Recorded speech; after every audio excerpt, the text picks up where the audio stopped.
In today's video, we're going to be going over all the different pros and cons of both the Disney Visa and Premier card. So without further ado, let's get into the video.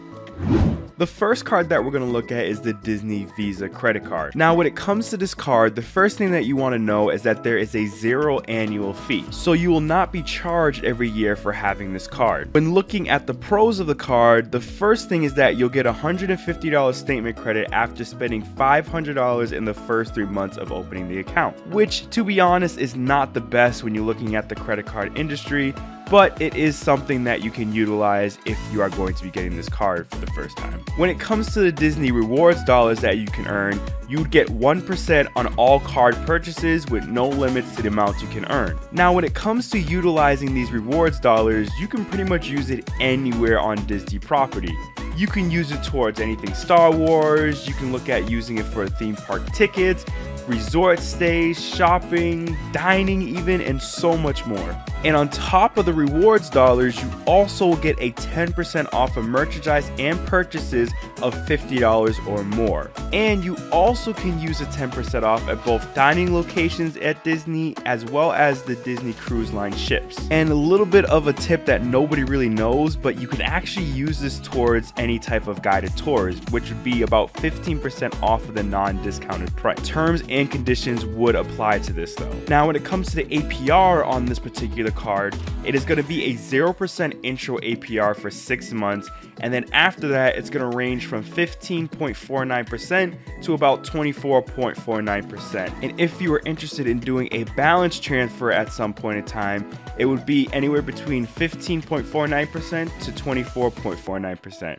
And there will be also a balance transfer fee of 5%, which is going to be a minimum of $5. Now that we've gone over all of the pros, we're now going to look at the cons of the Disney Visa card. One of them being, if you are looking to do the balance transfer, as I just previously mentioned, you would have to pay a fee towards that, which honestly most credit card companies usually will charge you that fee. So even though I have it here as a con, it is something that could be kind of looked past. There is also a foreign fee if you are going to be using this card outside of the country. And lastly, it is going to require you to have good to excellent credit in order to get approved for this card. Now, switching over to the Disney Premier credit card, there is going to be an annual fee, and that fee is going to be $49 per year. Now, you also will earn a statement credit after being first approved for this credit card and using it, and that statement credit is going to be if you spend $1,000 on your first 3 months of opening the account, you'll get a $300 credit statement.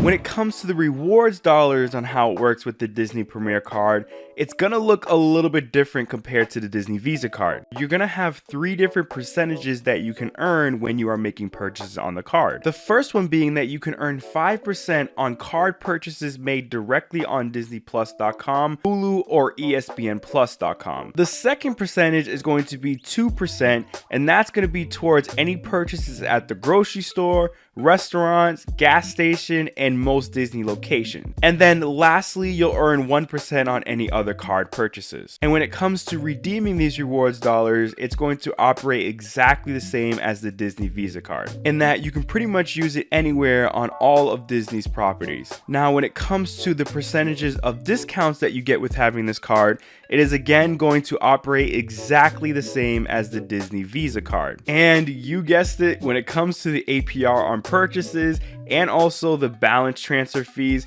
it's going to be exactly the same as the Disney Visa card as well. And the last perk of the Disney Premier card is that you're going to have a better selection of the theming that you want your card to be, which is definitely the most important thing when looking at both of these cards, right? And the cons for the Disney Premier card is that you are going to be charged that $49 annual fee, as well as all of the cons that came with the Disney Visa card.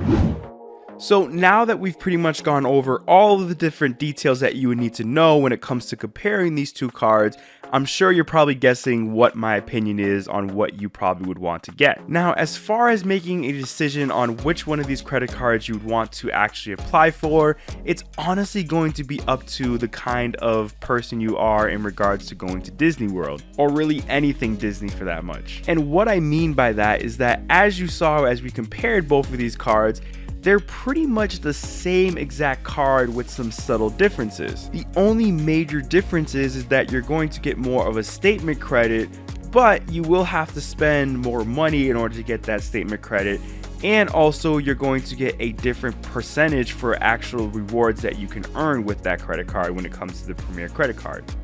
And in all honesty, it's not that crazy of a difference when you look at it from that standpoint.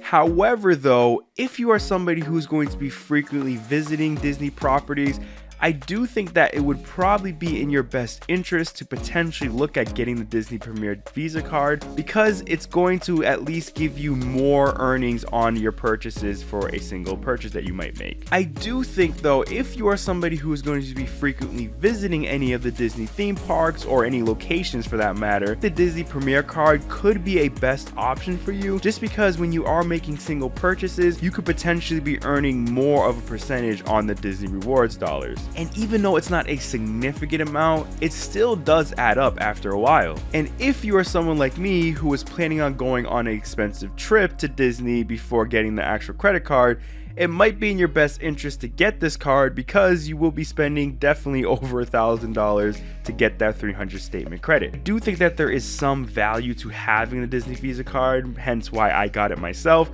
just because in the simple fact that I can actually be able to use my credit card towards any of the vacations, and I do not have to pay any APR towards them for at least 6 months. And also I'm earning rewards dollars on top of that. So again, like I said, it's going to add up, not maybe as quickly as some other cards that might be able to do a better job at doing that, but it is going to help you out in that regard in some way. So overall, I hope that this video helped you decide which one of these cards you want to apply for. And if it did, please leave a comment below which one of these you think you're going to be applying for, and I will see you guys in the next video.